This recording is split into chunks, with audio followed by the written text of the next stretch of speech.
ते म्हणतात ना, काकत कळसा आणि गावाला वळसा अशी गत झाली माझी. उलतान तर ना भांड्याच्या जाळीतच होतं, पण शोधाशोध चालली होती इकडं तिकडं. माझ्या डोक्यान काय वले बोंबील भरलेन की काय असंच वाटायला लागलंय मला.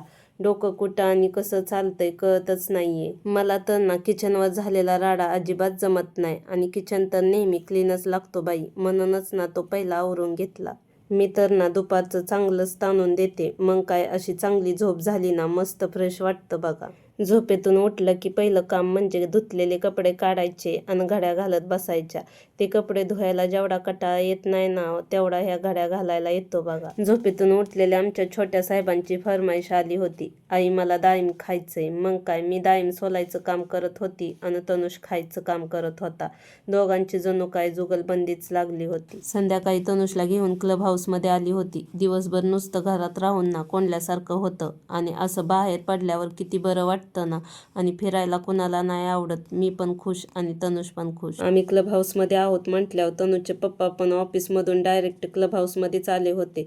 तनुचा खेळ चालला होता आणि आमचे मोठे साहेब मोबाईलमध्ये गुंतले होते. समोर बायको असल्यावर मोबाईलमध्ये कोणी बघावं का, जरा कमेंट करून सांगा त्यांना. ते म्हणतात ना शेरात सवा शेर, मग मी पण काय कमी नाही. काढला मोबाईल आणि दिल्या वेगवेगळ्या पोजेस. आता बराच वेळ झाला होता, मग काय तनुषला घेतलं आणि आलो घरी.